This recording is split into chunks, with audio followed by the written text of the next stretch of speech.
ଯୋଉ ମୂର୍ଖ କାହା ବିଷୟରେ ଗୋଟେ ଲେଖୁଥିଲ କଣ ଗୋଟେ ଚାପ୍ଟରଟା ମୁଁ ଆଜି ଆଇଲା ବେଳକୁ କଣଟା ସେଟା? ହଁ, ସେଇଟା ହଉଛି ବିଧି କେହି ନ କରଉଛି ତୁଷ୍ଟଂ। ବିଧାତା ଯେତେବେଳେ ସନ୍ତୁଷ୍ଟ ହେବେ ଅସମ୍ଭବକୁ ସମ୍ଭବ କରିପାରିବେ। ଏଇଥିରେ ମୁଁ ଗୋଟେ ଉପାଦାନ ନେଇଛି ମୂର୍ଖ ହରିଶର୍ମା। ଆଚ୍ଛା। ମୂର୍ଖ ହରିଶର୍ମା କର୍ଣ୍ଣାଟକ ଦେଶରେ ଜନ୍ମଗ୍ରହଣ କରିଥିଲା। ସେ ଥିଲା ମୂର୍ଖ ଏବଂ ଦରିଦ୍ର। ବୋଧ ଉପରେ ଲଳିତା ବିଡ଼ା ଭଳି ଅସଂଖ୍ୟ ସନ୍ତାନର ବାପ ସେ ଥିଲେ, ଅସଂଖ୍ୟ, ଯାହାକି ଗଣି ହେବ ନାହିଁ। ତେଣୁ ସେମାନଙ୍କ ଭରଣ ପୋଷଣ ପାଇଁ ମୂର୍ଖ ହରିଶର୍ମା କିଛି ପରିଶ୍ରମ କରି ରୋଜଗାର କରୁଥିଲା ଏବଂ ବେଳେବେଳେ ଭିକ୍ଷାବୃତ୍ତି ମଧ୍ୟ ଅବଲମ୍ବନ କରୁଥିଲା। ଏତେ ବଡ଼ ପରିବାରକୁ ଚଳାଇବା ତା ପକ୍ଷରେ କଷ୍ଟକର ହୋଇପଡ଼ିଲା। ତେଣୁ ହରିଶର୍ମା ସ୍ୱସ୍ତିକ ଏବଂ ନିଜ ସନ୍ତାନ ସନ୍ତତିମାନଙ୍କୁ ନେଇ କୌଣସିଠାରେ କାମ କରି ଭରଣ ପୋଷଣ କରିବା ପାଇଁ ସ୍ଥିର କରି ଗାଁ ଛାଡ଼ି ଚାଲିଗଲା ଏବଂ କିଛି ସ୍ଥାନରେ ବୁଲି ବୁଲି ଶେଷରେ ସେ ଜଣେ ଧନୀ ମହାଜନ ନିକଟରେ ପହଞ୍ଚିଲା। ତାଙ୍କୁ ତାଙ୍କ ନିଜ ଦୁଃଖ କାହାଣୀ କହିବା ପରେ ମହାଜନ ଖୁସି ହୋଇ ତାଙ୍କୁ ନିଜ ଘରେ ରଖିଲେ। ହରିଶର୍ମା ଚାଷବାସ ଭଲ ମନ୍ଦ ବୁଝିବା ସହିତ ତାଙ୍କ ସ୍ତ୍ରୀ ଘରର ରୋଷେଇ ବାସ ଏସବୁ ଜଞ୍ଜାଳରେ ନିଜକୁ ନିୟୋଜିତ କଲେ। ପିଲାମାନେ ଯାହା ହାତରେ ଯାହା ହେଇପାରିବ ସେମାନେ ସେ କର୍ମରେ ନିଯୁକ୍ତ ହେଲେ। ଏଇଭଳି କିଛି ଦିନ ଚାଲିଗଲା।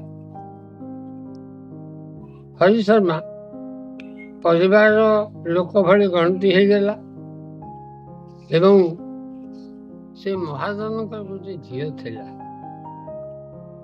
ସେ ଝିଅ ବିବାହ ବୟସରେ ପହଞ୍ଚିଲା। ମହାଜନ ତା ପାଇଁ ବରପାତ୍ର ଯୋଗାଡ଼ କଲେ। ବିବାହ ଦିନ ସ୍ଥିର ହେଇଗଲା। ହରିଶର୍ମା ମନେ ମନେ ଖୁସି ଥିଲେ ଯେ ଯାହା ହେଉ ମୋ ମାଲିକର ଝିଅ ବାହା ହେବ, ତେଣୁ ମୋତେ ପ୍ରଚୁର ପରିମାଣରେ ଖାଦ୍ୟ ମିଳିବ ଖାଇବାକୁ। ବିବାହ ଦିନ ଆସିକି ପହଞ୍ଚିଲା। ଭୋଜି ଭାତର ଆୟୋଜନ ଧମାଧମ ଚାଲିଛି, କିନ୍ତୁ ହରିଶର୍ମାଙ୍କୁ କେହି ପଚାରୁ ନାହାନ୍ତି। ଯେହେତୁ ସେ ବ୍ରାହ୍ମଣ, ତାଙ୍କ ମନ ଭିତରେ ଟିକେ ଇଏ ଭାବ ଆସିଛି ଯେ ମୋତେ ନିଶ୍ଚୟ ପଚାରିବେ କି ଖୋଜିବେ, କିନ୍ତୁ ତାକୁ କେହି ପଚାରିଲେ ନାହିଁ। ବର ଆସିଲା, ବାହାଘର ହେଲା, ମହା ଧୁମଧାମରେ ବାହାଘର ହେଲା, ତଥାପି ବି ହରିଶର୍ମାଙ୍କୁ କେହି ପଚାରିବାର ନାହିଁ। ବାହାଘର ସରିଗଲା। ବର ଭୋଜି ଭାତ ଖାଇ ଯେ ଯୁଆଡ଼େ ଚାଲିଗଲେ। ବର ପାଇଁ ବିଶ୍ରାମ କକ୍ଷ ସ୍ୱତନ୍ତ୍ର ନିର୍ମିତ ହେଇଥିଲା, ସେଥିରେ ବର ବିଶ୍ରାମ ନେଲା। ତଥାପି ବି କାହାରି ହରିଶର୍ମା ଆଡ଼କୁ ନଜର ନାହିଁ କି ତା ପିଲାମାନଙ୍କୁ କେହି ପଚାରୁ ନାହାନ୍ତି। ବୁଲି ଯାଇଥିବ। ତେଣୁ ହରିଶର୍ମା ଦେଖିଲା ଯେ ନିଜର କରାମତି କିଛି ନ ଦେଖେଇଲେ ମୁଁ ସବୁଦିନ ପାଇଁ ଆଙ୍କର ଚାକର ହେଇ ରହିଯିବି। ତେଣୁ ଯାଇ ନିଜ ସ୍ତ୍ରୀ ସହିତ ଗୁପ୍ତ ମନ୍ତ୍ରଣା କଲା ଯେ ମୁଁ ବର୍ତ୍ତମାନ ମୋ ମାଲିକଙ୍କ ଦ୍ୱାରା ଅବହେଳିତ, ତେଣୁ ମୁଁ କିଛି ମିଥ୍ୟାର ଆଶ୍ରୟ ନେବି, ତୁ ଏଥିରେ ମୋତେ ସାହାଯ୍ୟ କରିବୁ। ବର ଯୋଉ ଘୋଡ଼ାରେ ଚଢ଼ିକି ଆସିଛି ସେଇ ଘୋଡ଼ାଟିକି ମୁଁ ଚୋରି କରିବି। ଏକଥା ତୁ କାହାରି ଆଗରେ ପ୍ରକାଶ କରିବୁ ନାହିଁ।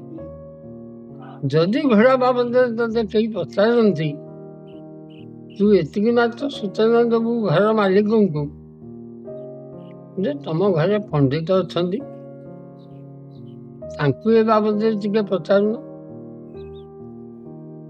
ଏଇ କଥାଟି ସମୟକ୍ରମେ ଘର ମାଲିକଙ୍କ ଆଗରେ କହିବୁ। ରାତି ପାହିଲା, ବର ଲେଉଟିବା ପାଇଁ ଯୋଗାଡ଼ ହେଲା, କିନ୍ତୁ ଦେଖିଲା ବେଳକୁ ବର ଯୋଉ ଘୋଡ଼ାରେ ବସିକି ଆସିଥିଲା ସେ ଘୋଡ଼ାଟି ନାହିଁ।